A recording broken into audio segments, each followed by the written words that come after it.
Franc-parler, Honoré Naum. Mesdames et messieurs, bonjour. Vous êtes sur la 94.3 Radio Cotonou.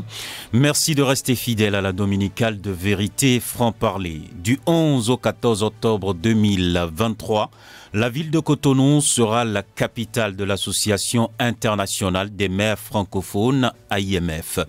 Plus de 300 maires et représentants des capitales et métropoles de 54 pays ont été invités à Cotonou par le maire Luc Setondji Atropo.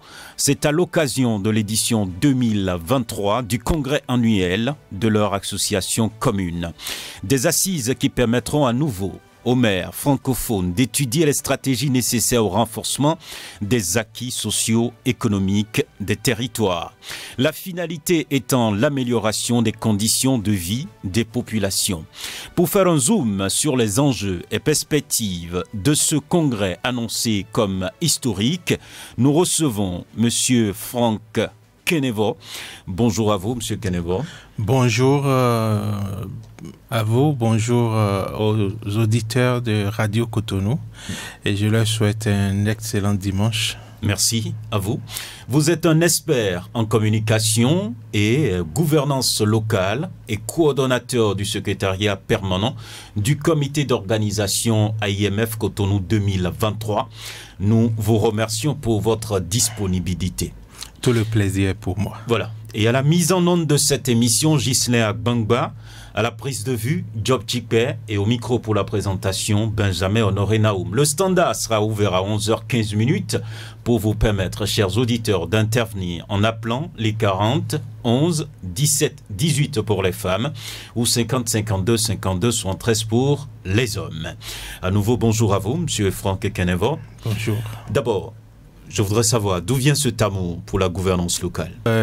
En 1996, lorsque je suis allé à l'École nationale d'administration, je voulais faire la diplomatie, mais la filière a été fermée et l'un des professeurs de l'ENA était venu nous présenter cette filière qu'on appelait administration des communes. Et donc, il a fait un développement, je crois que c'était le professeur Sorono, ou le DA de l'ENA en ce temps, et ils avaient fait un développement pour montrer que la vie, le développement d'une localité, d'un territoire ne peut se faire qu'à ce niveau. Et donc, on a compris que dans chaque ville, dans chaque commune, il y a deux enjeux, le développement et la démocratie à la base. Et je pense que ces deux enjeux-là résument totalement la vie en communauté. Et donc, depuis ce jour, j'ai aimé la décentralisation, la gouvernance locale. Et j'ai donc fait mes études intégralement, disons, dans cette discipline-là. Aujourd'hui, j'ai eu la grâce avec des partenaires comme Jean-Pierre Lombassi, qui est le monsieur Afrique, le monsieur décentralisation en Afrique. Il m'a fait découvrir beaucoup d'expériences au plan international. Et au niveau de l'Afrique de l'Ouest, il y a M. Amichia, Albert François Amichia, de la Côte d'Ivoire aussi, qui, pendant sa présidence du Conseil des collectivités territoriales, il a fait de moi un expert de cette organisation et j'ai pu découvrir l'expérience de décentralisation en Afrique de l'Ouest, où il y a beaucoup de choses qu'on peut partager avec les autres pays, mais aussi beaucoup de choses qu'on peut apprendre de ces pays-là. Donc, Jean-Pierre Lombassi m'a donné l'occasion de vivre la décentralisation en Afrique.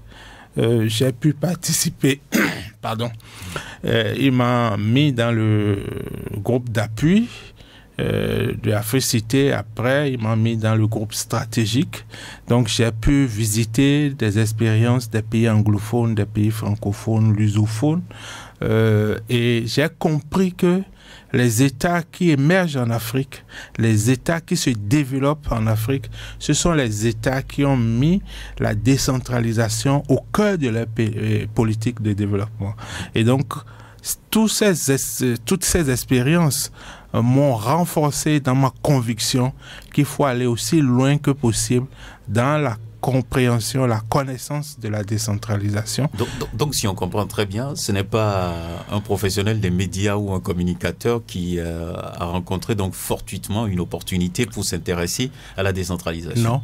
C'est une formation de base solide. C'est une formation de base. Oui.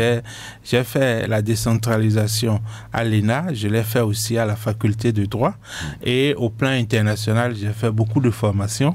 Et c'est justement à la fin de l'ENA, quand je sortais de l'ENA, que le professeur Albert Atolou m'a dit, mais écoute, en attendant que la décentralisation soit réelle, parce que je finissais en 1998, il n'y avait pas les communes en ces temps-là. Donc il m'a dit, écoute, crée un journal qu'on va animer avec toi. Et donc je me suis rapproché de Franck Poutchemin, qui est à la RAC, et de Wilfried Léon Mbouedji. Les deux étaient déjà dans des organes, tout en étant journalistes. Et je savais, parce que j'étais proche d'eux, donc c'est eux qui m'ont ouvert la porte des médias. D'accord. C'est Wilfried qui m'a introduit à Perzo, Joe Perzo Anago. Et donc, je suis allé à la cloche pour apprendre le métier. Et au temps de Agapit, la RAC et l'UJPB faisaient beaucoup de formations. Tout à fait. Et c'est là où je vais rencontrer le doyen Jérôme Carlos, qui, après une formation certifiante, il m'a appelé, il m'a dit, écoute, toi, je veux te coacher. Et c'est lui qui va m'apprendre dans les détails comment on fait un bon article. J'étais avec Gervais Locaux.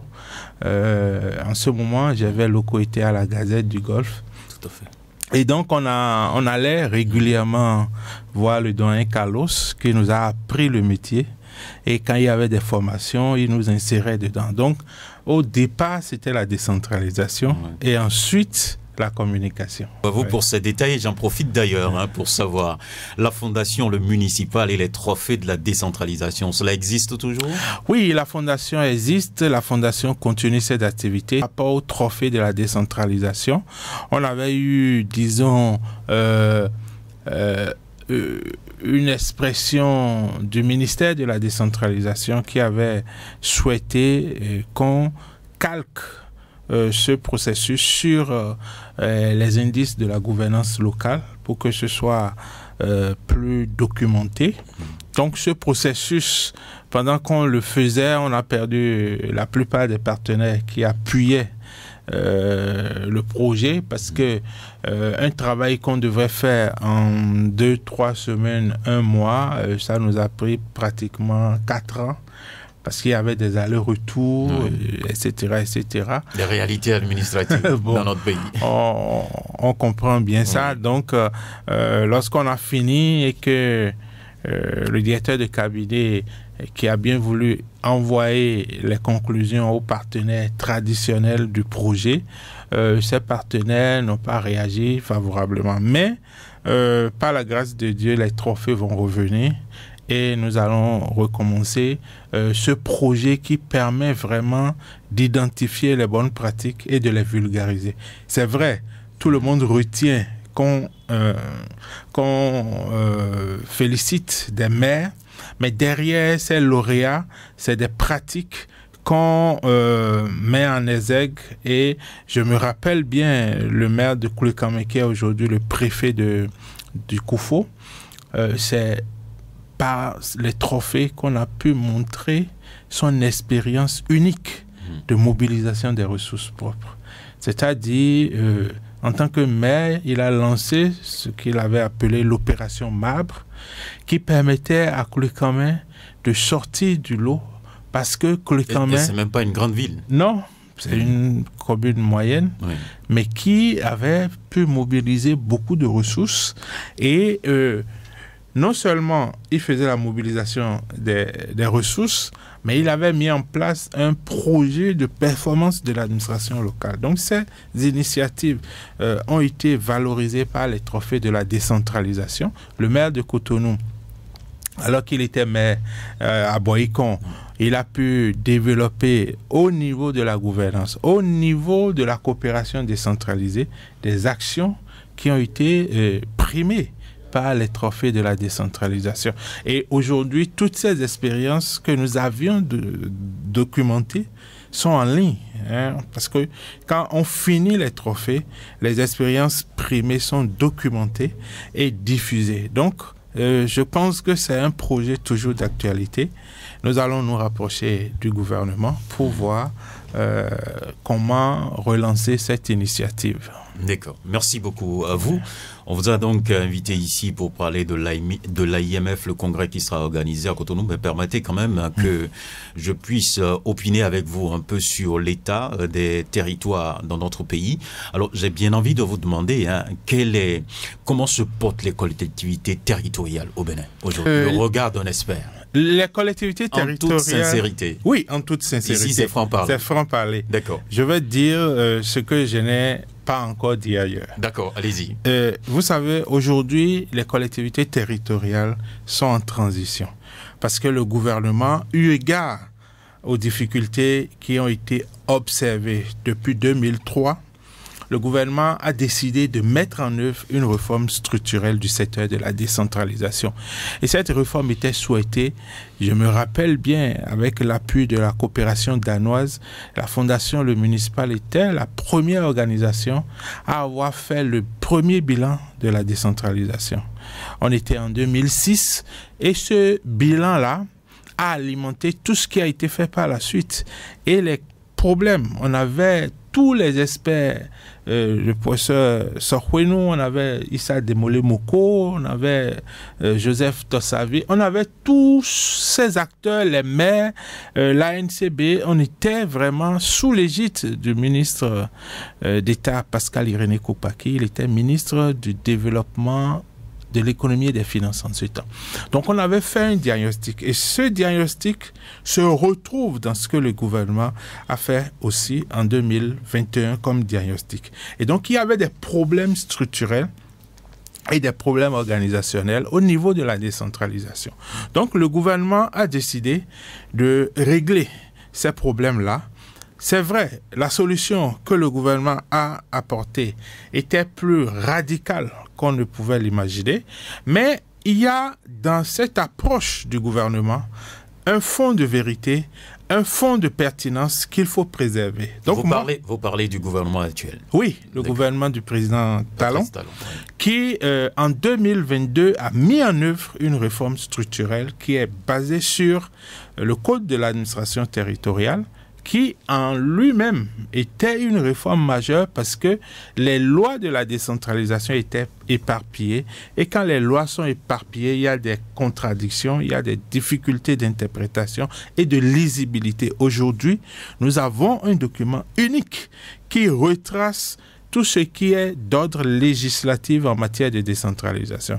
Et ce que je souhaite, c'est que ce qui est dans ce cadre-là, qu'on puisse veiller à ce que les actes réglementaires puissent véritablement être en conformité. Parce que j'ai vu des arrêtés interministériels qui étaient en déphasage déjà avec ce code de l'administration. Donc, cette réforme vise à séparer les fonctions techniques et administratives des fonctions politiques. Donc, les élus incarnant la fonction politique, les élus sont cantonnés dans une mission de délibération, de fixation des objectifs, de l'orientation et de validation des politiques publiques dont l'instrument majeur, c'est le budget. Il y a un contrôle au niveau du conseil de supervision du fonctionnement de l'administration communale. Mais à part ce niveau, les élus laissent la main, c'est-à-dire quand les élus ont fini de décider, la mise en œuvre revient à un secrétariat exécutif que coordonne le secrétaire exécutif. Est-ce que vous écoutez les administrés par rapport à ce code où on déplore, par exemple, vous l'avez constaté comme nous, des secrétaires exécutifs qui sont suspendus, relevés de leurs fonctions, remplacés. Il y a d'autres secrétaires exécutifs qui ont même peur véritablement d'agir et les populations en parlent, il y a des problèmes et autres, mais ces secrétaires exécutifs n'arrivent pas à prendre la main. Peut-être qu'on a peur d'être suspendu et autres. Ça, c'est réalité-là. Ça, oui. c'est l'homme humain, le volet social, le volet politique de la réforme. Okay. Vous savez, lorsque vous mettez en place une réforme, et si vous êtes soucieux du succès de cette réforme, il faut un suivi et un accompagnement. Et donc, le gouvernement a laissé les structures traditionnelles de suivi et a créé une cellule qui est logée à la présidence et donc qui suit de près la gestion au niveau des secrétaires exécutifs. Et donc, cette gestion étant suivie de près, c'est normal qu'il y ait des sanctions. Des sanctions. Donc, pour vous, c'est un peu normal. Oui, on est au début d'une réforme. Et donc, les mentalités, s'il n'y a pas un suivi rigoureux, on ne peut pas changer les mentalités. Et si les mentalités ne changent pas, on a beau changer les lois, on va les contourner allègrement. Mais cela dit, je pense que ça, c'est un autre débat. Le débat de fond, aujourd'hui, au niveau de ce volet-là de la réforme, c'est que on observe un décrochage des élus. Or, c'est aux élus que les citoyens ont confié les collectivités territoriales. Parce que c'est pas le vote qu'on a choisi les élus municipaux. Donc, à partir de ce moment, la réforme doit trouver les approches de solutions, les formations, les facilitations, pour que les élus ne soient pas décrochés de la gestion de la commune, parce que vous avez beau planifier, vous avez beau adopter un plan de développement communal, vous avez beau élaborer un budget, honnêtement, si la mise en œuvre n'est pas conséquente, vous n'aurez pas les résultats. Et donc, je pense que le conseil de supervision n'est pas valorisé comme cela devrait être, mais je crains qu'une valorisation à outrance du conseil de supervision crée aussi des problèmes au niveau des secrétaires exécutifs. Et donc, la qualité de secrétaire exécutif devient la clé, la pièce maîtresse pour que la réforme marche. Il faut des hommes d'engagement. Il faut des hommes d'engagement, des hommes qui savent de quoi on parle. Qui maîtrisent. Et qui soient capables, disons, par rapport... De prendre des risques aussi. De prendre des risques. Mais les risques dont on parle, c'est des risques pour le développement. Et tant que c'est conforme à la loi, il n'y a pas de problème. C'est-à-dire, le secrétaire exécutif qui s'engage pour le développement de la commune, véritablement, doit s'entourer des règles de procédure. C'est tout. Il n'est pas question d'inertie, il n'est pas question d'avoir peur. Même si vous êtes dans l'inertie peut vous faire partie aussi. Parce que le manque de performance est une raison pour une procédure de révocation. Et ça, je sais qu'on est au début. Peut-être que les maires, les élus laissent peut-être 2 ans au moins au secrétaire exécutif, mais après 2 ans, les évaluations qui vont sortir peuvent entraîner leur révocation parce que la loi est claire là-dessus. L'absence de performance peut être une cause de procédure de révocation. Donc, je pense qu'aujourd'hui, il est question de voir qu'est-ce qui n'a pas marché sur ce volet-là. Parce que nous sommes uniquement sur le premier volet. Qu'est-ce qui n'a pas marché? Je pense qu'au départ, le gouvernement aurait pu capitaliser sur les progrès récents au niveau des collectivités territoriales. Les recrutements de personnes ayant le profil au niveau des collectivités territoriales, ces personnes-là qui étaient SG, qui étaient chargées de la planification du développement local, on aurait pu capitaliser sur ces personnes-là qui avaient le profil. Pourquoi? Parce que gérer une ville, c'est aussi une question d'expérience. C'est aussi une question de feeling, de savoir-faire, etc. Donc, le profilage aussi, à mon avis, est trop large. On ne peut pas demander à un gestionnaire de ressources humaines d'être secrétaire exécutif. D'une mairie. Non. Même si on ne veut pas que des administrateurs, il y a des profils qu'il faut éliminer D'office. pour permettre à des gens qui savent de quoi on parle. Parce que je prends l'exemple de Radio Cotonou avec une émission Parole aux citoyens où vous voyez des populations, des auditeurs qui appellent et qui disent on appelle aujourd'hui notre maire dans notre réalité, on ne le voit plus. On ne le voit plus, on ne l'entend plus, il ne descend plus sur le terrain. Est-ce que les maires sont dans une politique de Ponce Pilate ou je ne sais plus quoi? Est-ce que c'est ce qu'on doit dire? Non, vous savez, il est normal que certains maires soient tétanisés parce qu'ils étaient, avant la réforme, présidents de l'organe délibérant, président du conseil municipal, mais ils étaient aussi organe exécutif, donc chef de l'administration, ordonnateur du budget. Et donc, si on vous enlève ces attributions, il est normal, à mon avis, pour ceux qui n'ont pas pris la mesure des ouvertures que le code de l'administration territoriale leur offre, il est normal que ces maires-là se cherchent. Et donc, ce n'est pas... c'est ce que j'appelais en début d'émission un décrochage des élus, qu'il faut travailler à régler pour que les élus, malgré le fait qu'ils ne soient plus chefs de l'administration, ordonnateurs du budget, soient présents, connaissent que les élus. Tout à fait. Les SE sont des gens qui ne viennent même pas pour la plupart de la localité, qui ne parlent pas la langue, les langues dominantes de la localité. Donc, il faudrait que les élus et les secrétaires exécutifs trouvent des formules pour être, disons, des partenaires. Ils travaillent ensemble, main dans la main, pour le développement de la commune. La gouvernance locale au Bénin fait sa marche, ou bien sommes-nous dans l'errance? Non, il y a une... On ne se trompe pas par hasard? Non, je pense que la réforme là est extrêmement positive.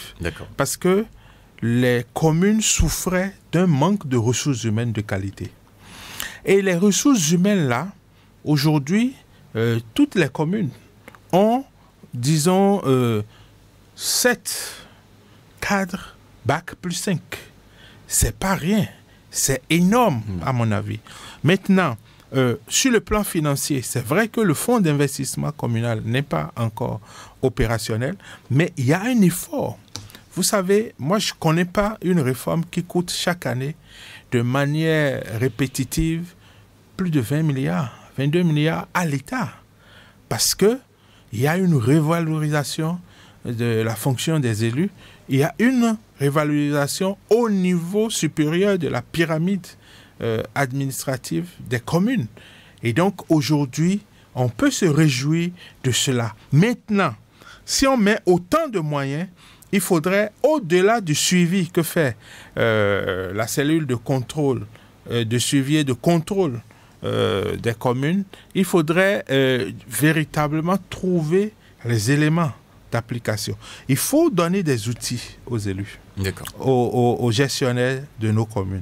Il faut des outils sur le plan de la communication, sur le plan de la gestion administrative, sur le plan de la démocratie locale. Ces outils-là existent.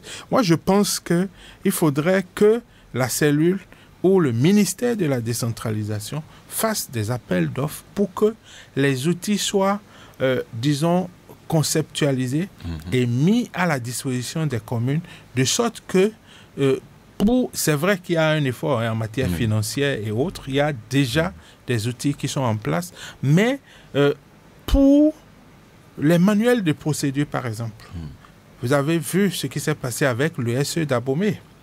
Il s'est trompé de procédure. Alors, s'il y avait un manuel de procédure, il aurait su que pour licencier le DAF, il faut telle procédure. Donc, il faut faciliter la tâche aux secrétaires. En mettant en place les outils nécessaires. Merci beaucoup. On a assez parlé du Bénin. En tout cas, c'était bien parce que ça permet donc véritablement aux administrations territoriales de savoir encore qu'il y a beaucoup de défis encore à relever pour bien porter la décentralisation dans notre pays. Alors, j'aimerais bien savoir avec vous, pour aller dans le vif du sujet cette fois-ci, alors comment les collectivités territoriales sont organisées au plan sous-régional? Du régional et au plan mondial aussi. Mais pour l'instant, sur le plan sous-régional, comment les collectivités territoriales sont organisées? Ça, c'est une très bonne question. Vous savez, les collectivités territoriales aujourd'hui se battent pour intervenir dans la gouvernance mondiale aux côtés des États. Parce que les élus, les maires ont l'avantage de la proximité et savent mieux que quiconque les problèmes de leur territoire.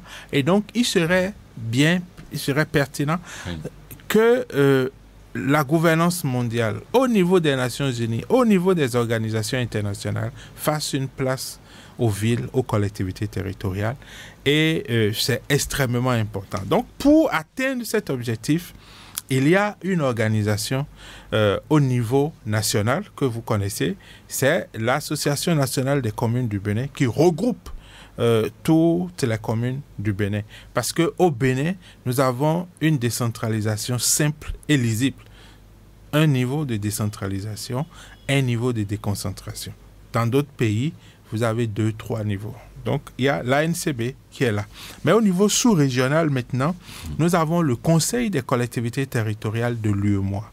Et ce conseil-là regroupe près de 3000 collectivités territoriales à l'échelle de l'espace UEMOA et leur permet véritablement de mutualiser les efforts, de réfléchir ensemble, de travailler ensemble, de mobiliser des ressources et de financer des projets ensemble, de dialoguer sur les questions de décentralisation. Et donc, au niveau du Conseil des collectivités territoriales, il y a un certain nombre de directives qui sont en préparation pour harmoniser les systèmes de décentralisation en Afrique de l'Ouest, dans notre espace géographique. Ça, c'est le niveau sous-régional.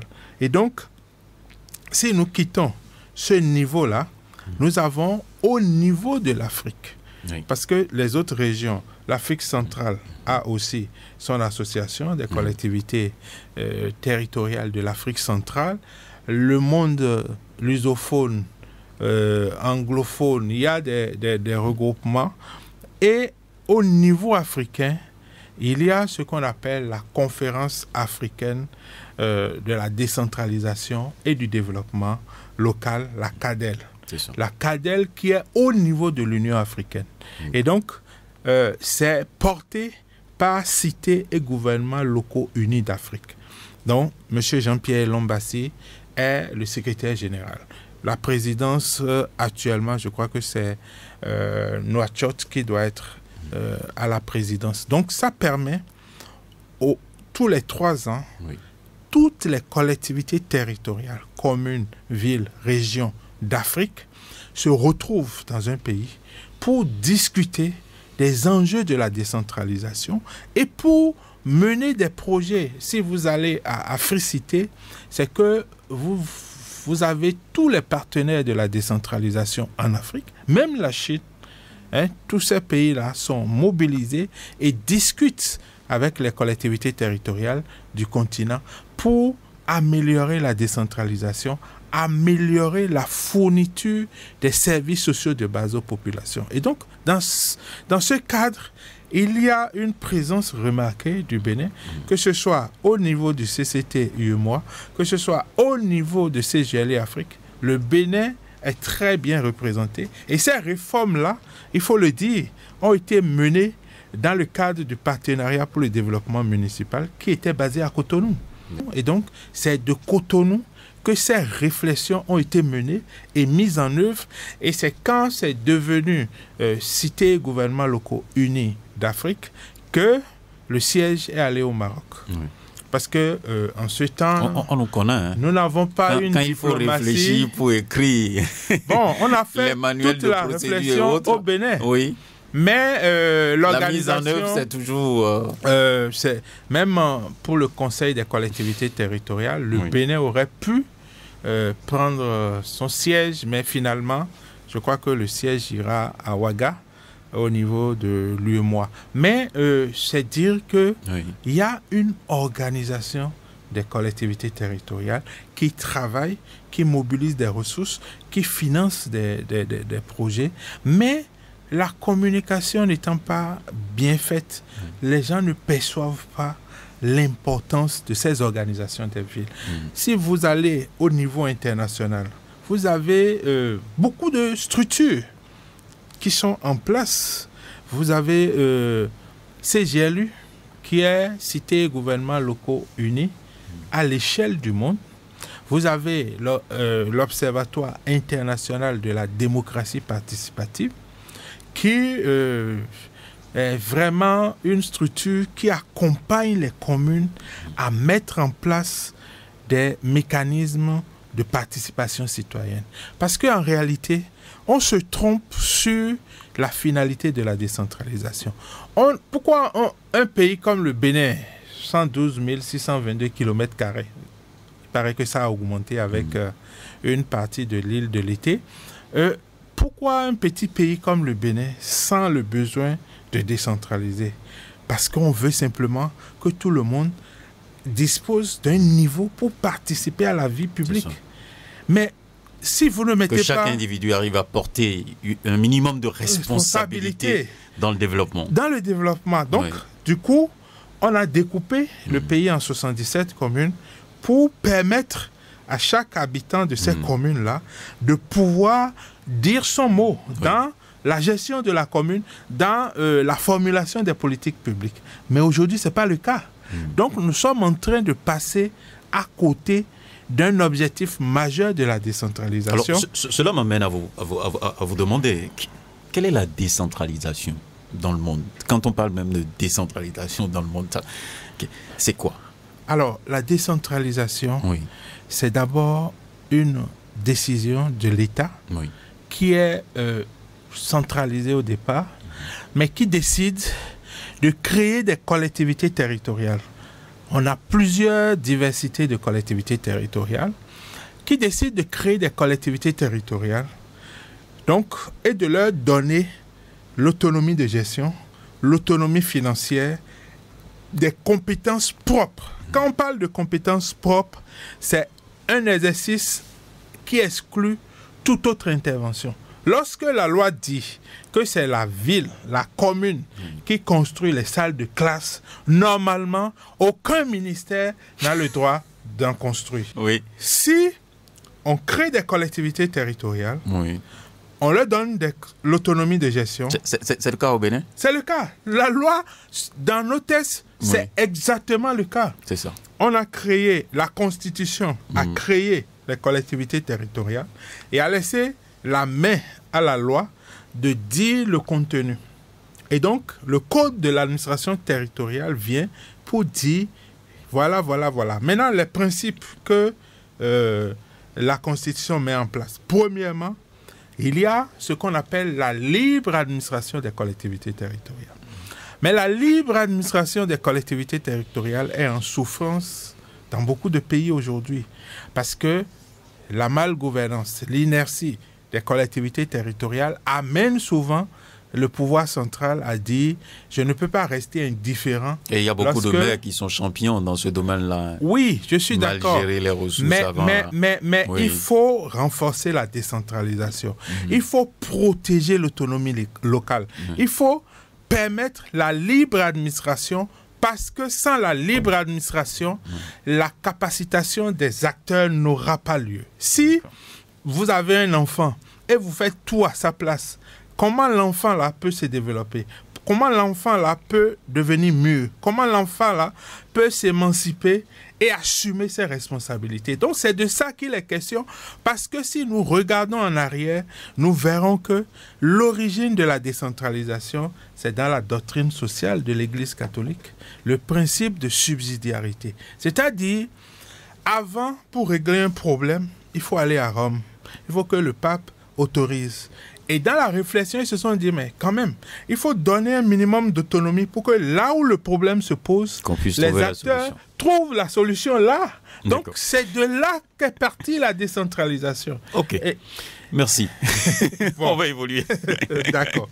On va évoluer parce que le temps évolue comme cela se doit Parce aussi. qu'on n'a pas encore parlé de l'IMF. Oui, oui, c'est d'ailleurs la question que je veux vous poser, parce que toutes les réflexions qu'on évoque ici, ce sont les débats qui sont menés également au sein de l'AIMF pour véritablement faire avancer. Et il y a un site, le site de l'IMF, qui est vraiment riche en ressources, sur tout ce que je suis en train de dire là. C'est quoi l'AIMF?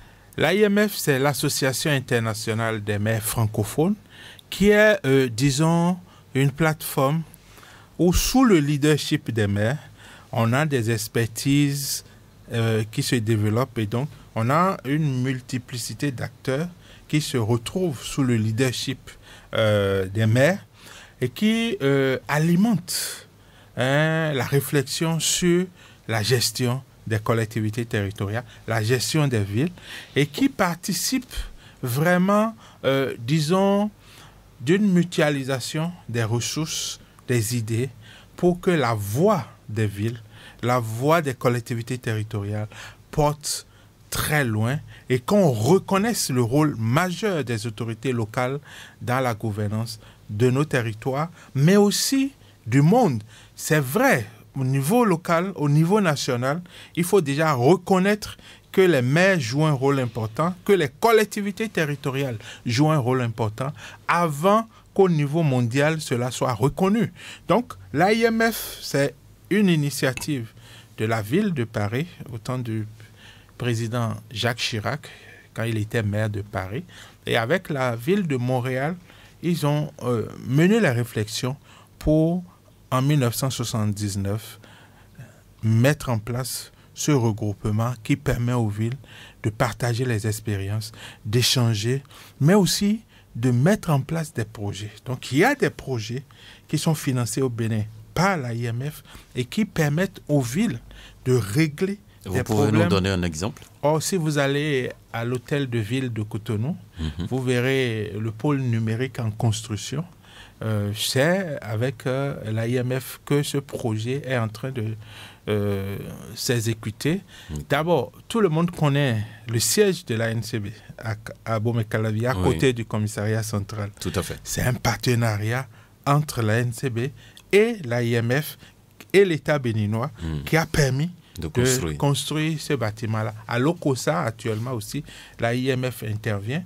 Et à Ouida, le centre de conférence, le Centre international de conférences et de rencontres de Ouida, John Smith.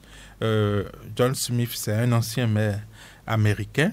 Ce centre-là, c'est aussi un partenariat IMF Ville de Ouida. Donc, je pense que l'IMF, en dehors des ressources, des expertises que l'IMF apporte, l'IMF permet aussi aux villes de se rencontrer, de se mettre ensemble. Et à l'occasion du congrès de Cotonou, la ville de Cotonou, dont la diplomatie s'améliore de jour en jour, et il faut reconnaître cela. Pourquoi d'abord Cotonou? Pourquoi ils ont choisi Cotonou? Ils ont choisi Cotonou simplement parce qu'il y a une réputation du Bénin. Il y a 10 villes au Bénin qui sont membres de l'IMF. Oui, qui sont membres de l'IMF. Oui. Mais le choix de Cotonou vient de deux éléments qu'il faut combiner. Premièrement, il y a le gouvernement du Bénin qui fait un travail exceptionnel en matière de promotion culturelle, en matière touristique. Et je suis convaincu que le jour où ces projets-là vont arriver à terme, c'est un nouveau visage du Bénin qui sera montré au monde entier et aux Béninois. C'est vrai que parce que nous sommes à l'intérieur, nous ne voyons pas ces mutations-là comme les autres. Je me rappelle, le ministre-gouverneur d'Abidjan, il a dit, voilà un pays qui nous étonne, voilà un pays qui s'ouvre au monde, et moi, je veux bien aller voir Cotonou, je veux bien aller voir la place de l'Amazone, je veux bien aller voir les trésors royaux qui sont revenus. Donc, il y a une réputation du Bénin qui fait qu'à l'international, le pays suscite d'abord une curiosité. Et le maire de Cotonou dans sa diplomatie dynamique des villes, a pu capitaliser sur ça et a fait une offre à l'Assemblée générale de l'AIMF à Abidjan en 2022 pour dire venez à Cotonou pour voir ce que le gouvernement fait, mais comment la ville de Cotonou accompagne le gouvernement. Donc, il y a ces deux éléments qui font que finalement, parce que ça fait des années que Cotonou demandait à l'AIMF d'abriter une assemblée générale, et aujourd'hui c'est chose faite, ce sera chose faite, parce que il y a un travail, les gens veulent venir au Bénin, les gens ont envie de découvrir l'épopée des rois, des Amazones, les gens ont envie d'aller à Ouida pour voir ce qui est resté de cette traite négrière regrettable, mais donc il faut conserver les vestiges. Les gens veulent, vous savez, il y a des maires qui ont demandé expressément au lendemain de leur arrivée au Bénin d'aller à Ouida, d'aller voir comment la traite... Ils ne sont même pas préoccupés par le Congrès. Non, ils veulent d'abord... Ils veulent aller à Ouida. Je vous garantis. Oui. Et il y en a d'autres qui me parlent des musées que le gouvernement est en train de construire, surtout les musées d'Abomey. Et je leur dis, mais c'est en cours, c'est des chantiers. Mais allez voir déjà ce qui existe. Et donc, il y a une faveur pour l'Assemblée générale de Cotonou, pour le congrès de Cotonou, parce que dans le congrès, il y a les tables rondes, il y a le colloque scientifique, il y a l'Assemblée générale et il y a les visites touristiques. Concrètement, on parlera de quoi? À Cotonou, on parlera de choses extrêmement importantes. Les thématiques. Pour l'AIMF et pour les villes du monde. On parlera d'abord de la diplomatie des villes. Comment cette diplomatie des villes doit commencer par les villes entre elles. Que les villes commencent par se parler, par mutualiser leurs efforts, leurs connaissances et leur engagement pour le développement. Ce que nous voyons là où d'autres maires attaquent d'autres. Non, il y a ce qui n'est pas présentable, il y a ce qui est vertueux. D'accord. Donc ici, c'est les expériences vertueuses qui sont partagées et des réflexions sont menées.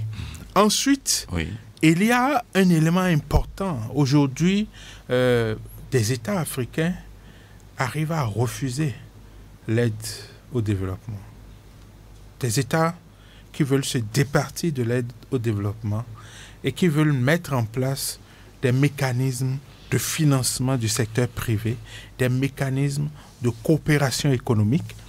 Et donc, il y a au niveau des collectivités territoriales un outil qui peut être une alternative par rapport à l'aide au développement. L'idée, c'est de dire aux pays qui veulent aider, écoutez, mettez en place des ressources pour la coopération décentralisée, parce que la coopération décentralisée, telle qu'elle sera développée au cours de ces travaux-là, c'est une coopération qui se base sur des solutions locales à des problèmes locaux. Donc, qui s'appuie sur l'expertise locale d'abord.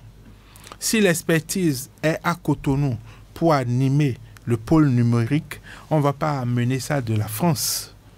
On va s'appuyer sur l'expertise qui est à Cotonou. Donc, dans ce cadre, des réflexions sont en cours pour voir si les entreprises de Cotonou, dans le cadre d'une coopération décentralisée, ne peuvent-elles pas coopérer avec des entreprises en France, aux États-Unis, au Canada, pour un transfert de technologie, mais aussi une mobilisation des ressources. Donc, toute cette réflexion sera menée à Cotonou. Ça, c'est le deuxième point. Le troisième point, c'est, disons, au Bénin, nous allons parler de culture aussi. Nous allons parler de culture dans le sens où il y a des thématiques, il y a 4 thématiques qui seront abordées. Premièrement, le vaudou. Le vaudou qui est pour certaines personnes au Bénin, leur identité culturelle ou cultuelle. Et le vaudou sera présenté dans sa capacité à contribuer à la paix et au développement. Le volet touristique. Le volet culturel, oui. On peut dire, oui, touristique et culturel. Alors, ensuite, on va parler de la culture elle-même. Comment, disons, vecteur de développement. Ensuite, on va parler des arts de la rue. Vous voyez, il manque d'animation culturelle dans nos villes. Il manque... Nos villes ne vivent pas. Non, nos villes ne vivent pas. Il y a pas de on voit des déplacements de population, les motos, les véhicules qui circulent, mais il n'y a pas une vie. Il n'y a pas une vie organisée sur le plan culturel, ludique, artistique. Des fois, on s'ennuie à la maison. On s'ennuie. On se réveille, on se dit, mais où est-ce qu'on peut aller là? Les enfants veulent sortir, mais où est-ce qu'on peut les amener? Heureusement qu'il y a la plage à Cotonou. Sinon, on serait foutu. Oui, totalement. Donc, la réflexion, c'est de voir comment on peut mettre en place dans les villes des animations, des travaux artistiques, des ateliers, du théâtre, un peu de peinture ici et là, etc. Des parcs, pour que les enfants puissent vraiment s'épanouir dans un environnement hors des télévisions. Vous savez, s'il n'y a pas de distraction, tout le monde se met à la télé. Ou les réseaux sociaux, WhatsApp et autres. Non, s'il y a de distraction, on peut laisser les écrans pour aller au théâtre, pour aller suivre un petit spectacle de rue que la ville organise. C'est-à-dire... Pour les apprendre. Oui, pour se distraire, se divertir, etc. Donc, il y a un atelier qui va parler des arts de la rue. Ensuite, le sport. Le sport comme élément de vie d'une ville. Donc, il faut des espaces pour le sport de ville. Il faut permettre aux différents... Avant de poursuivre, je vais dire aux auditeurs de nous accorder encore quelques minutes sur ces priorités-là avant qu'on ouvre l'antenne. Donc, il y a véritablement des efforts à faire dans toutes les villes. Ce n'est pas seulement dans les villes africaines, même si la situation peut varier d'une ville à une autre. Mais il faut des espaces pour le sport. Quand les gens quittent le boulot le soir, celui qui veut taper dans une balle de tennis, il faut qu'il y ait un espace. Celui qui, aujourd'hui, si vous prenez le boulevard de la Marina, vous voyez des rollers qui sont obligés de prendre le risque de faire leur sport avec les véhicules. Ce qui n'est pas bien. Il faut leur trouver des espaces, des esplanades où ils peuvent filer, montrer leur talent. Et c'est comme ça que les talents émergent. Moi, je vois en Europe, tu fais 1 kilomètre, tu vois un petit stade avec un gazon totalement propre et des projecteurs. Et c'est la ville qui recrute un entraîneur qui est là et qui reçoit les jeunes après les classes. Donc, comment le Bénin peut rivaliser avec des pays comme ça où on a des milliers de jeunes qui s'entraînent alors que ici, les jeunes n'ont pas d'espace pour s'entraîner. Ce n'est pas que le jeune français, le jeune anglais est plus doué que le jeune béninois.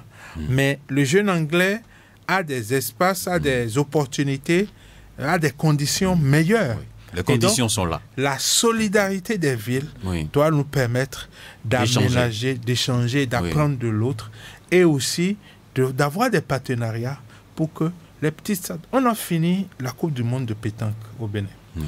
Moi, je pense que les communes, automatiquement, doivent mettre des terrains de pétanque. Ça ne coûtera pas grand-chose. Effectivement. Mettez 2-3 terrains dans 2 ou 3 arrondissements. C'est ça la dynamique. Être secrétaire exécutif, être maire, c'est être dans cette vision d'innover au fur et à mesure. Et d'avoir des espaces, même s'il faut exproprier 2 parcelles, 2 propriétaires terriens, pour mettre un terrain. Il faut le faire. Les gazons synthétiques, ça existe à moins de coûts. Parce que si les jeunes n'ont pas ces occasions pour dépenser leur énergie, vous verrez que ils vont orienter ils vont dépenser les énergies ailleurs. Dans d'autres choses. Alors, avant de donner la parole aux auditeurs, dites-nous concrètement, quels sont les enjeux pour ce congrès de l'AIMF à Cotonou? D'abord, l'enjeu pour moi, c'est de réinventer les villes dans un monde en mutation, en crise. Changement climatique passé, l'Afrique qui se réveille aujourd'hui et qui exprime des revendications claires par rapport à l'autodétermination.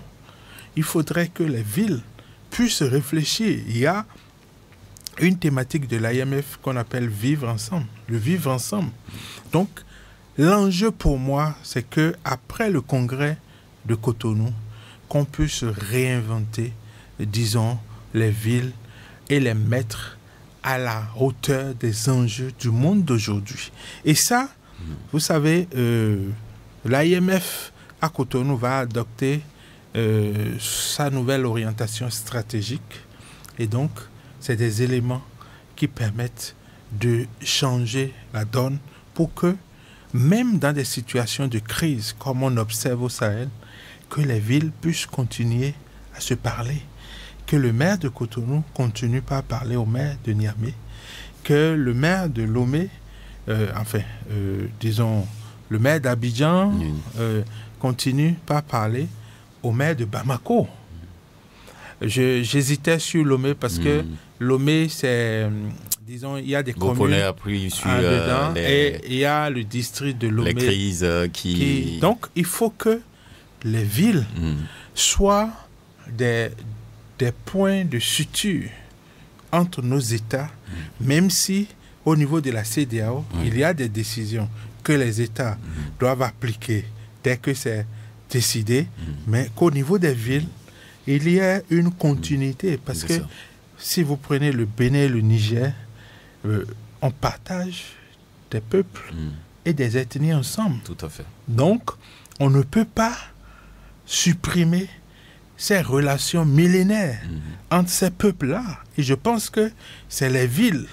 Si on avait, disons, une autonomie locale bien affirmée, les villes peuvent jouer ce rôle-là dans nos pays et continuer le dialogue. Et s'imposer, pourquoi pas. Et s'imposer. Oui. Même quand on parle d'extrémisme violent, les villes, les maires de part et d'autre de nos frontières doivent être des recours pour l'État central, parce qu'ils sont capables de se fondre dans la population, avoir des informations que l'État pourrait avoir du mal à obtenir. Donc, il y a, disons, à Cotonou, tout est mis en place pour que les réflexions véritablement amènent, débouchent sur des actes concrets. Alors, à quelques jours, je voudrais savoir quel est l'état d'esprit, parce que vous êtes membre du comité d'organisation. Quel est l'état d'esprit de l'équipe portée, surtout par le maire Luc Setonji Atoko? Comment il va? Comment il est? Dans quel état d'esprit? Parce qu'il a invité 300 maires. Oui. Ce n'est pas des individus, c'est des maires qui sont invités. Mais au-delà du maire de Cotonou, c'est le Bénin qui invite. D'accord. C'est 370 personnes qui sont déjà inscrites. Vous demandez à tout le Bénin d'aider le maire Luc Setonji Atoko, le maire. Mais le gouvernement est déjà au premier rang parce que c'est le gouvernement qui a autorisé l'événement. C'est le gouvernement en conseil des ministres qui a autorisé avant que le maire ne puisse finaliser avec le bureau. Et le gouvernement joue son rôle, joue sa partition. Il y a le maire qui est totalement mobilisé, lui-même de jour comme de nuit. Il y a l'équipe municipale, d'abord les élus, qui sont mobilisés derrière le maire. Et il y a l'administration municipale qui est mobilisée derrière le secrétaire exécutif. Et dans cette organisation, des ministères sont représentés, la police est représentée. Je voudrais dire aux auditeurs qu'ils peuvent déjà commencer à nous appeler. Ghislain Gbangba, il faut donc ouvrir le standard. Je rappelle les numéros. C'est bien entendu le 40 11 17 18 pour les femmes ou le 50 52 52 73. En attendant de les recevoir, pour poursuivre. Sont mobilisés aux côtés de la ville pour offrir une expérience formidable aux délégués de ce congrès-là. Et je voudrais mettre l'accent sur le volet touristique et pédagogique. C'est-à-dire, le maire de Cotonou a conçu un dispositif où le 4e jour sera sur le terrain. Ce n'est pas qu'on va travailler quelques heures avant d'aller sur le terrain, mais directement sur le terrain, à Ouida, à Porto-Novo, à Ganvier, à Abomey et à Cotonou, pour voir tout le potentiel touristique, culturel du Bénin. Et à Porto-Novo, on aura le centre Songhai, qui est un modèle d'économie solidaire, d'économie circulaire, d'économie verte, qui sera montré. D'accord. On va prendre le tout premier intervenant ce matin. Bonjour. Bonjour, monsieur le journaliste Investigation. Votre nom? Monsieur Adjaki Djebazi qui est à l'appareil. D'accord, nous vous écoutons. Je vous remercie beaucoup, je remercie votre invité. Oui. Et vous voyez, j'ai déjà 71 ans. Ce qui s'est passé de 1960 jusqu'à ce jour, si on me demande, je vais dire beaucoup de choses. Je remercie beaucoup votre invité. D'accord. Là où je suis maintenant, si on peut écrire supporter du président Talon derrière, sur mon dos, je serai d'accord avec lui. D'accord. Parce que c'est un gars qui travaille, qui connaît ce pays. C'est comme ça qu'on fait. Depuis 1990, après une séquence seconde, des députés sont en train de construire de maison en maison pour s'enrichir. Lui, maintenant, il a serré le pays, il connaît bien ce pays, il a redressé le pays. Et avec les éléments qui travaillent avec, comme le monsieur qui est en face de vous, je suis très très content de lui. Il n'a qu'à rester comme ça. Parce que ce pays est là pour nous tous. On ne peut pas bouffer l'argent pour faire n'importe quoi. D'accord. Vraiment. Moi, je viens de travailler à l'administration, mais je suis très content de chef de l'État, Patrice Talon. C'est un bon béninois, voilà. Il n'est pas. Même après son départ, on va chercher un autre qui est comme lui, qui va remplacer. Ça, c'est très sûr. Moi, je suis pas fonctionnaire, je ne suis rien, mais je supporte de gauche à droite. D'accord. Donc, pour ne pas perdre le temps, je vous remercie beaucoup. D'accord. Merci pour votre contribution donc, à cette émission. On va donc vous voyez qu'il y a des citoyens qui soutiennent la réforme structurelle du secteur de la décentralisation. Tout à fait. Donc, il a été totalement clair. Il dit qu'il a 11 ans, il connaît bien le Bénin. On va prendre un autre encore. Bonjour. Bonjour, monsieur Naoum. Bonjour, monsieur Franck. Oui, moi, bonjour. Je m'appelle Roger Akacha. Roger Akacha. Akacha. Oui, je suis un élu de Cotonou. Ah, d'accord. Un élu local. Est-ce que la conférence de maire est ouverte au moins le jour d'ouverture? Est-ce qu'il y a une possibilité que le public puisse assister? C'est toute ma question. D'accord. À mon jeune frère Franck. D'accord. Au revoir, madame. Merci beaucoup à vous. Donc, c'est une question, vous aurez le temps de répondre dès qu'on va finir de recevoir les intervenants. Le standard reste ouvert. Allô, bonjour. Oui, bonjour, restaurant de Cotonou. Oui, à qui avons l'honneur? Monsieur Simon Natsoukolomou. D'accord, nous vous écoutons. Oui, je voudrais d'abord vous remercier aussi votre invité. Le sport. Oui. Que chaque mairie, chaque commune devait organiser le sport comme cela se doit. Moi, j'aurais souhaité que le développement aille dans ce sens parce que lorsque la jeunesse se développe, il y a moins de fléaux. Et donc, il faut que de chaque arrondissement, au moins, un terrain. Ce que l'État a déjà fait, on remercie le chef de l'État actuel, le gouvernement, pour avoir réhabilité beaucoup d'espaces dans les communes. Beaucoup de communes ont eu donc leur stade rénové. C'est déjà bien. Mais il n'y a pas que le football. Sur le stade, sur ce stade-là, on devait avoir sur le pétanque un peu de tout, quoi. Un peu de tout. Et que chaque espace, on ait un petit peu pour chaque activité, chaque jeu. Vous connaissez notamment le jeu de pétanque qui a reçu au moins un titre mondial la dernière fois. C'était intéressant. Donc ça m'intéresse. J'aimerais qu'il aille dans ce sens et qu'ils en parlent au cours, n'est-ce pas, de leur congrès. Qui aura lieu de 11 au 13, là, qu'ils en parlent et qu'il y ait un document signé de tous les maires pour qu'ils prennent ça comme un engagement. pour que nous ayons de l'espace pour la jeunesse et pour organiser les jeux pour les jeunes, pour les personnes âgées aussi, pour les personnes les personnes moyennes aussi, pour qu'il y ait des jeux dans chaque catégorie, pour qu'on puisse s'épanouir par le développement. Merci beaucoup. Merci. Merci beaucoup à vous, Monsieur Narcisse Rolonou, donc qui parle vraiment du sport dans les communes. Le standard est toujours ouvert pour les auditeurs. C'est bien sûr 40 11 17 18 ou le 50 52 52 73. Bonjour. Oui, Benjamin, bonjour. Oui, Arrois sous renfort, c'est bien ça, hein? Oui, c'est lui. D'accord. Il faut saluer le grand frère qui est là. D'accord, l'invité, Franck Canava. Il nous a aidé un peu. Pour ma provocation ce matin, est-ce que on m'a invité toutes les maires du Bénin peuvent venir sur cette réunion? Deuxième, est-ce que les maires qui vont venir de là-bas aussi peuvent promener pour passer dans les mairies du Bénin pour voir ce qui se passe dans les mairies? Arrois sous renfort. Oui. D'accord.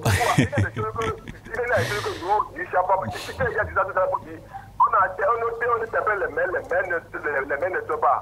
Est-ce que les gens aussi peuvent promener dans les mairies du Bénin pour voir est-ce que ce que se passe dans les mairies là, un peu. Sinon, nous, on ne sent rien. Parce que si c'est pas mairie de Cotonou aujourd'hui qui change un peu, on ne voit rien. On ne voit rien dans les autres mairies. Maintenant, est-ce que les gens qui viennent, après tout maintenant, s'ils ont venu voir ce qui se passe au Bénin, ils ne commencent à envoyer de l'argent dans les mairies maintenant, on va commencer à dire. On ne trouve rien. Ces gens ne savent rien dans le pays, sinon c'est pas bon. D'accord. Merci beaucoup à vous, Roissou Renfort Froide.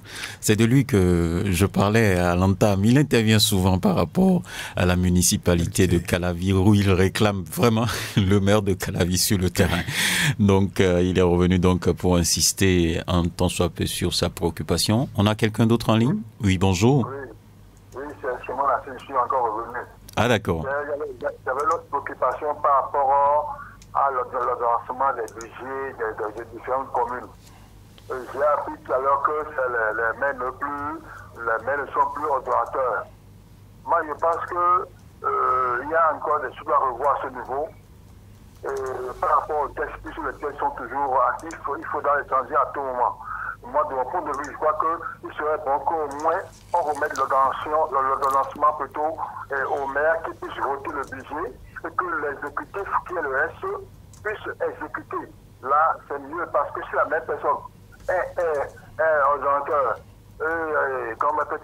et exécutant, vous voyez que c'est un peu choquant. Parce que les structures, aucune structure n'a jamais eu conservé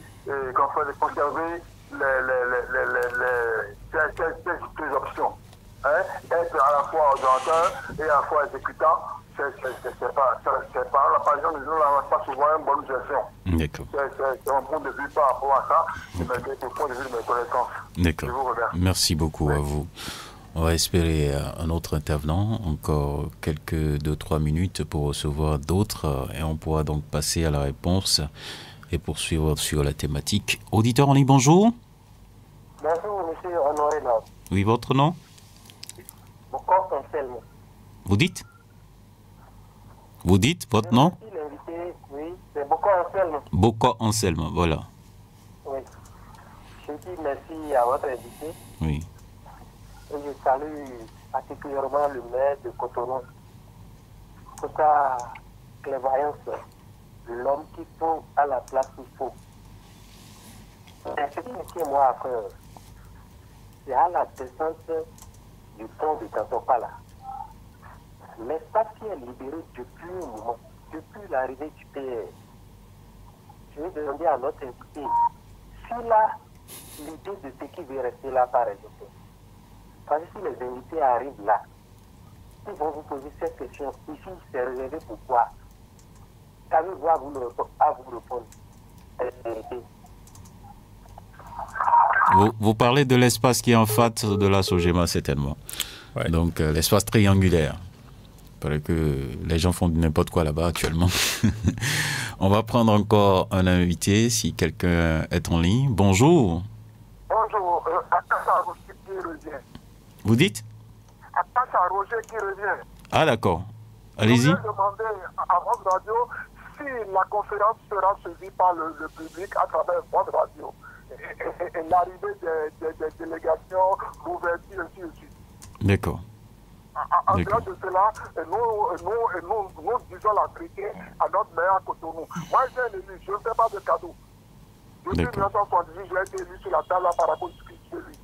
Le maire, dès qu'on a dit que Luc Anthropo sera notre maire à Cotonou, on a fêté des dettes de soignants coulés. Mais vraiment, jusqu'ici, on n'est pas du tout satisfait. Il n'a qu'à essayer de revoir sa politique. Sincèrement, il n'a qu'à revoir complètement sa politique. Ça ne va pas dans le public, ça ne va pas. Ça ne va pas. Et je sais qu'il entendra et qu'il changera. Monsieur Franck, il dit la vérité. On se connaît depuis le ministère de l'Intérieur, tout en prenant le pot avec un retour sur la force.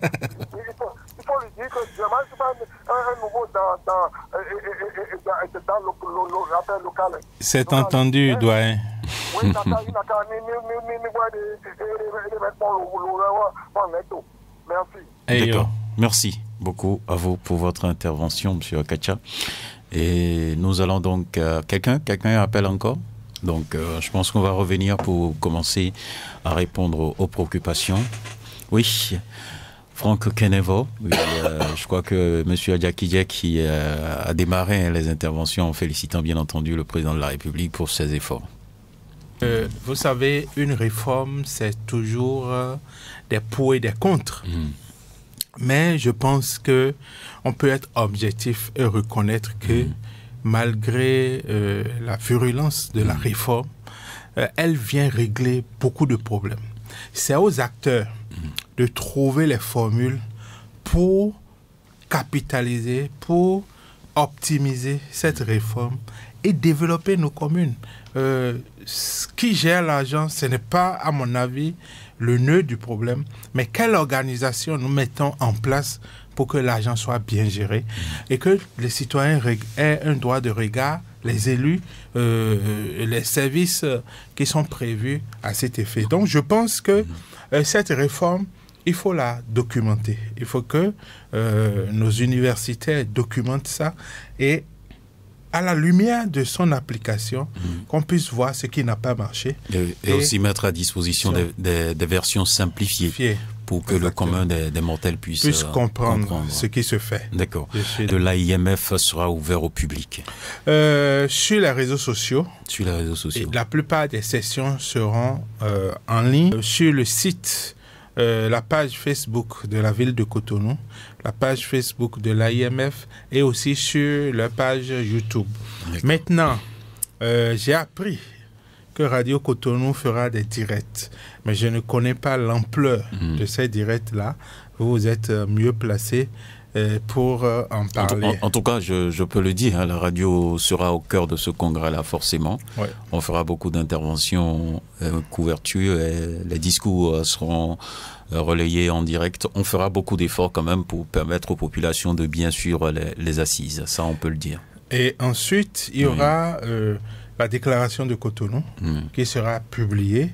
Il y aura les actes du colloque qui... permettra, ça sera public, ça sera sur le site de l'AIMF, sur le site de la ville de Cotonou. Donc ça sera vraiment Donc public. Vous rassurez le public que l'information sera disponible. D'accord. Alors, par rapport au sport communal, mais c'est un enjeu de développement. Qui sait combien de Ronaldo, combien de Messi, combien de Roger Federer on a loupé parce qu'on n'a pas mis en place les infrastructures dans notre pays. Et parce qu'il faut juste voir les enfants jouer dans les quartiers pour savoir qu'il y a du talent. Il y a du talent, donc il faut leur donner les conditions pour libérer. Et moi, je suis d'accord pour la proposition.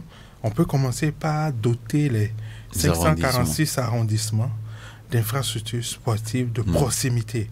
Un truc de piscine. Regroupant toutes les disciplines. Oui, c'est bien possible quand même. Football. Mais il faut commencer. Il faut faire une planification. Même si c'est sur 10 ans, il faut faire une planification et commencer. Et là, on sait qu'on a fait 2 arrondissements sur 13. On a fait le maire, il fait ce qu'il peut. Le maire qui suit fera ce qu'il pourra. Et puis l'essentiel, c'est de commencer. C'est de commencer. Vous savez... Parce qu'on a même des arrondissements encore au Bénin, ils en clôture. Hein. Bon, c'est ça. Donc, on peut mettre en place ces complexes-là sportifs de proximité où celui qui fait tennis de table, lawn tennis, football, basket, la bosse, vous savez, par le passé, le Bénin a eu beaucoup de champions. Mais on n'a pas capitalisé sur ça. Dans beaucoup de pays... Avant, pour faire basket, là, il faut aller à une africaine. Bon, c'est ça. Donc, dans ce grand Cotonou, c'est là qu'on connaît avant. Donc, oui. Il y a aujourd'hui un effort. Il y a un centre que les congressistes pourront visiter aussi. C'est dans la liste. C'est le centre EA, qui est un centre communautaire. Tout à fait. Mais les communes peuvent mettre en place des partenariats publics-privés pour avoir plusieurs centres EA dans notre ville. Il suffit seulement de s'adresser aux opérateurs économiques et des institutions. Voilà un modèle qui marche. Oui. Comment vous nous aidez? Le réseau GSM, les assurances et tout ça. La bosse, ce n'est pas grand-chose. Mais moi, j'ai vu des reportages sur des délinquants que la bosse a transformé. C'est totalement. Comme les délinquants qui rencontrent Jésus et qui changent de vie radicalement. Donc la bosse aujourd'hui, c'est une discipline qui permet aux gens véritablement de canaliser leurs énergies. Parce qu'il faut juste les joueurs et après le public pour regarder les compétitions. Donc, on fait les formations et après on peut faire cet effort-là. Et je pense que les élus de Cotonou qui sont invités, je crois que quelqu'un a posé la question, le maire de Cotonou, c'est vrai que l'AIMF n'a que 10 villes membres au Bénin, mais le maire de Cotonou a obtenu que les 76, non, disons 77 moins 10, ça fait 67. Les 67 autres communes qui ne sont pas membres de l'AIMF participent comme des membres à part entière aux travaux. Donc, ils seront de l'ouverture jusqu'à la clôture pris en compte comme des participants. Et donc, ça leur permet d'avoir un regard sur ces réflexions et aussi d'avoir autant de partenaires avec lesquels ils peuvent négocier. Parce qu'on peut rentrer aussi dans des séances B2B au cours de cette occasion. Négocier avec Montréal, Lausanne, mais aussi Dakar, Abidjan, Lomé. On peut avoir des partenariats. C'est pas la coopération décentralisée aujourd'hui. Ce n'est plus nord-sud. Mais Cotonou va signer des conventions avec Dakar, avec Douala, pour montrer que des villes africaines, on parle d'intégration africaine, des villes africaines peuvent se mettre ensemble. Et quand Cotonou est en partenariat avec Dakar, c'est les habitants de Cotonou et de Dakar qui sont en partenariat parce que les ONG peuvent passer par ce partenariat pour avoir des homologues à Dakar, etc. Donc, ne minimisons pas la vie municipale. J'ai vécu une expérience comme ça. Je crois que ça doit être à Jacksonville, aux États-Unis, où j'ai rencontré un élu local, non pas un élu consulaire. Je crois qu'il était le président de la Chambre de commerce et d'industrie. Et quand je me suis présenté en tant que Béninois, il me dit, vous connaissez Atao Sofiano? J'ai dit oui. Il dit, c'est un partenaire à moi. Voilà. Donc, si les villes sont en partenariat, c'est que les citoyens aussi sont en partenariat. Et donc, il y a trop d'ouverture. Il y a tellement d'ouverture dans la gestion municipale que on peut se dire que l'inaction est un gâchis. L'inertie est un gâchis. Il faut aller très loin. Donc, il y aura les actes. Vous l'aviez dit à l'entame, il faut que les maires des villes puissent se parler, forcément. Se parler, partager. Il ne faut pas inventer la roue alors qu'elle existe à côté. Il faut voir ce que l'autre a fait de bon, lui donner ce que tu as fait de bon et capitaliser. C'est pour ça qu'on n'a pas l'expérience, on n'a pas la pratique de la capitalisation. Et il faut aussi la dimension économique. Voir par exemple telle filière qui prospère dans tel ou tel domaine, les débouchés pour ces filières-là, on peut se parler, même sans aller dehors, on peut se parler au Bénin. Au Bénin, Oui. Mettre en place des intercommunalités pour gérer des problèmes communs. C'est ça l'intercommunalité. Dire qu'il y a des problèmes de chômage entre Calavi, Cotonou, Sémé, Ouida et Porto-Novo, on peut mettre une intercommunalité pour permettre... Bon, on fait actuellement au niveau de la fondation, le municipal et la NCB, une expérience à Segmana et à Malanville, avec les comités locaux d'insertion des jeunes, pour que les questions de l'emploi soient une préoccupation pour les communes. De sorte que quand moi, je sors 1 franc dans ma ville, quel est le modèle économique qui est derrière ce marché-là? Est-ce que je m'assure que ce marché-là va permettre des sous-traitances au niveau des entreprises de ma commune? Est-ce que ce marché va permettre qu'on puisse acheter au niveau des entrepreneurs locaux qui développent des produits dont on a besoin dans la mise en œuvre du marché, où je ne contrôle rien et je signe le marché et la personne peut aller au Nigeria, la personne peut aller ailleurs. On peut faire une passation de marché public à Parakou, mais c'est un citoyen de Cotonou qui gagne, qui va livrer là-bas. C'est la loi qui permet ça. Mais lorsqu'il gagne derrière, est-ce qu'on lui dit, c'est le bois que nous produisons à Parakou qui va être utilisé pour faire les meubles? Et mettre ça déjà dans le DA aussi, la loi le permet. C'est ça. Pour que l'argent de la commune soit utilisé au niveau local. Une bonne partie pour permettre, c'est comme ça qu'on fait émerger l'économie locale. On a parlé de plusieurs possibilités, les cantines scolaires. Est-ce que, c'est vrai, c'est pas géré par les communes, mais les communes peuvent entrer en discussion pour que les productions qui sont en normes qui sont aux normes par rapport aux cantines scolaires, que ces productions-là, ou bien s'il y a des normes à respecter, que les communes aident les citoyens, les producteurs à respecter ces normes-là.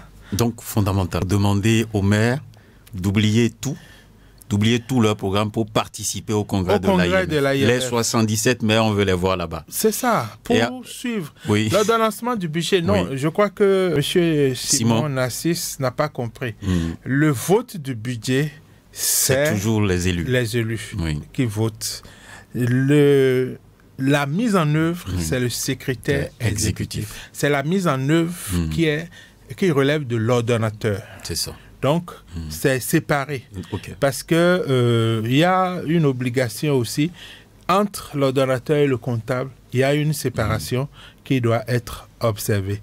Vous allez dire quoi aux maires, les maires invités là? Vous allez les envoyer dans les localités pour voir un peu parce que quelqu'un a dit... c'est parce que la personne en cette période-là, il y a beaucoup d'inondations dans les ruelles, donc... c'est pour ça que l'intervenant demande aux autres maires d'aller visiter. Oui. On peut se réjouir du cas de Cotonou par rapport à Abidjan. Parce que l'année dernière, à Abidjan, c'était l'inondation grave. Le congrès devait commencer un mercredi. Et le lundi et le mardi, il y a eu tellement de pluie que tout Abidjan était quasiment inondé. Et donc... pour les visites de terrain, on a pu voir. Donc, ce n'est pas nouveau pour les maires. Même les maires qui vont venir de l'étranger, ils savent que dans un pays, il y a ces situations-là. Et donc, je pense que c'est aussi la responsabilité des citoyens, puisque c'est leur ressource que la ville gère, que les communes gèrent. Alors, ils ont un droit de regard. Et la loi permet des possibilités de participation. Ce n'est pas le lieu d'ouvrir ce débat, mais je pense que fondamentalement, la population a un rôle à jouer pour améliorer la gouvernance. Donc les maires invités n'iront pas dans Topa, ne passeront pas devant l'espace triangulaire. Je pense que pour aller à Papa, On est obligé de passer par là. Mais l'espace, là, je crois que c'est l'État qui a un projet là-dessus. Je ne sais pas si c'est la ville, mais c'est un dossier que je ne connais pas. Donc, et je ne m'avance pas sur ce que je ne connais pas. On va y aller à présent sur les perspectives, s'il vous plaît, par rapport au congrès de l'AIMF. En fait, je pense qu'il y a des perspectives qui s'ouvrent. D'abord, je vois des ouvertures des négociations entre les communes du Bénin et d'autres communes qui arrivent, d'autres villes. Ensuite, les réflexions, j'ai parlé tantôt des actes du colloque qui sont orientés vers l'amélioration des politiques publiques dans le domaine. Il y aura la déclaration de Cotonou qui va engager les maires par rapport à certaines thématiques.